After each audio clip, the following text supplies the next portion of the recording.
जय जगन्नाथ सांग मैंने मु स्वागत करुच्ची स्टाइलिश अनु आपण मानक मो नुआ ब्लॉग को। तो आज चलतु देखा मु कौन कौन परिबा आनी आपण मैंने समस्ते निश्चय भल थे मु भी भलरे अच्छी ना दीटा जाक कहीं मत भी ठंडा हो जाए आपण मैंने आजिकल जो भाया ठंडा दिन तो समस्त को भी ठंडा हो आमर सब पनीपरिया अणाई तो सब जिनस रेट हो जाए श्रावण मास जो कौन की गिलेडी की गिलेडी की गिलेडी की गिलेडी कौन इलु हाँ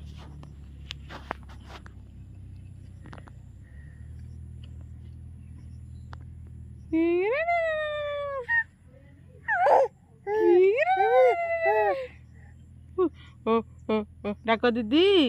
अच्छा अच्छा दीदी अच्छा दीदी अच्छा अच्छा दीदी अच्छा दीदी अच्छा दीदी टाटा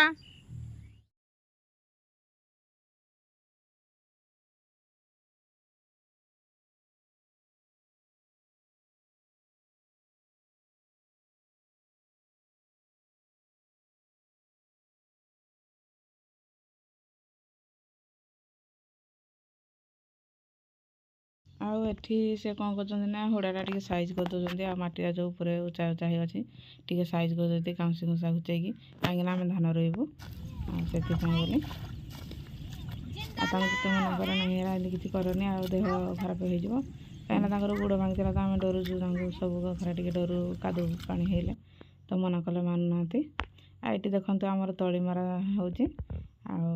तली मरा सरले जीव धान रोवाई आ धान भी रोबू आ देखते से तली भूई धरिक आसुँच कहूँ जे मु आनी घरे से कहे ना मु आनी आ तुम रुह आम सांग हे रोवाई आसचु तापर कौन है ये अधा रुआ सरला मत काटिमला टे मुझे बसची आसिकी आठ अधा रुआ हो गला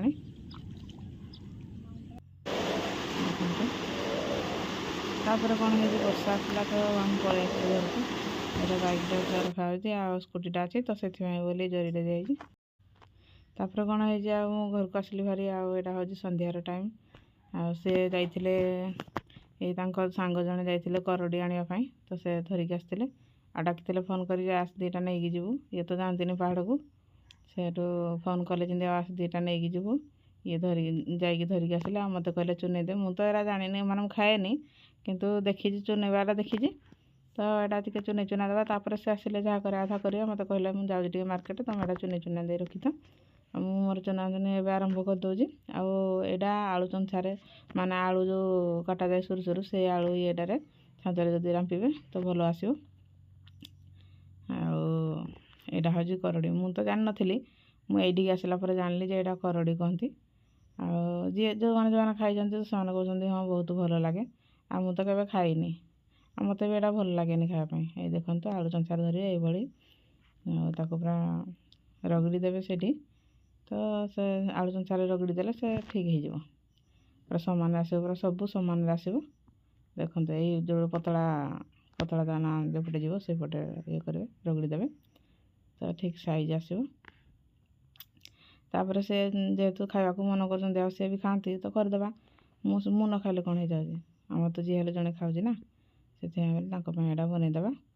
तापर जहाँ कि कथा करवा आज ब्लॉगटी शेष पर्यंत आपण मैंने देखु आज ब्लॉगटी आउ कौन करवा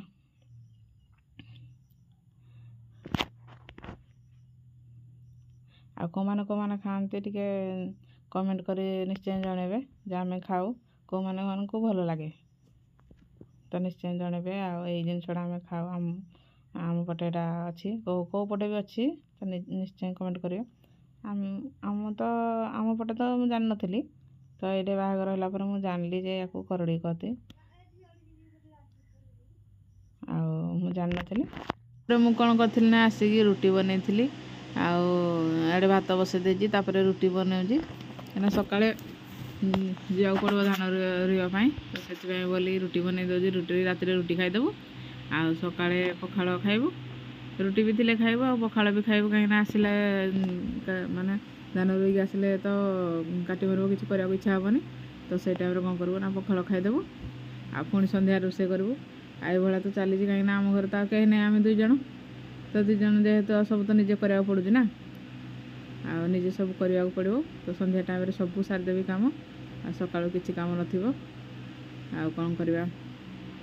ଏଇ ତ ଜୀବନ। ଆଉ ଯଦି ଚାଷ କରାହୁଏ, ଯଦି ଆମେ ଚାଷ ସିଜିନ୍ରେ ଗରିବ ଲୋକ, ଯଦି ଚାଷ ସିଜିନ୍ରେ ଚାଷ ନ କରିବା ତ କେମିତି ଚଳିବା? ମୁଁ ତ କରୁନଥିଲି, କାହିଁକିନା ଆଗରୁ କରାହେଉଥିଲା, ଆଉ ଏବେ କରାହେଉନଥିଲା ଆମର, କାହିଁକିନା ତାଙ୍କ ଗୋଡ଼ ଭାଙ୍ଗିଲା ଦିନଠୁ ଡରିକି ଆମେ ସେ ଚାଷ କରିବାକୁ ମଙ୍ଗୁନଥିଲେ। ଏଇ ବର୍ଷ ମୁଁ ପାଟି କରିକା କେତେ ଖୁସାମନ୍ତ କଲା ପରେ ଯାଇକି ଚାଷ କରିବାକୁ ମଙ୍ଗିଛନ୍ତି। ତ ଏ ବର୍ଷ କିଛି ମାନେ କମ୍ କିଛି ଧାନ ଚାଷ କରାହେଉଛି, ଯାହାକି ଆମେ ଗୋଟେ ବର୍ଷ ଚଳିପାରିବୁ, ସେଇଭଳି ଅଧିକା ନାହିଁ। ଆଉ ଏଇଭଳିଆ କାମ ଚାଲିଛି। ଆଉ ଏବେ ମୁଁ ରୁଟି ବନାଉଛି। ରୁଟି ବନେଇ ସାରିଲା ପରେ ଆଜି ବ୍ଲଗ୍ଟି ଶେଷ ପର୍ଯ୍ୟନ୍ତ ଦେଖିବେ। ଆଜିର ବ୍ଲଗ୍ଟି ଯଦି ଆପଣମାନଙ୍କୁ ଭଲ ଲାଗିଥାଏ ତ ଲାଇକ୍, ସେୟାର, ସବସ୍କ୍ରାଇବ୍ ନିଶ୍ଚୟ କରିବେ। କମେଣ୍ଟ କରିବାରୁ ଜମାରୁ ଭୁଲିବେ ନାହିଁ। ଆଉ କେହି କମେଣ୍ଟ ଲେଖୁନାହାନ୍ତି କି କେହି ଲାଇକ୍ ସେୟାର କରୁନାହାନ୍ତି, ଜଲ୍ଦି କରିଦେବେ। ଆଉ ରହୁଛି ଗୁଡ଼୍ ନାଇଟ୍।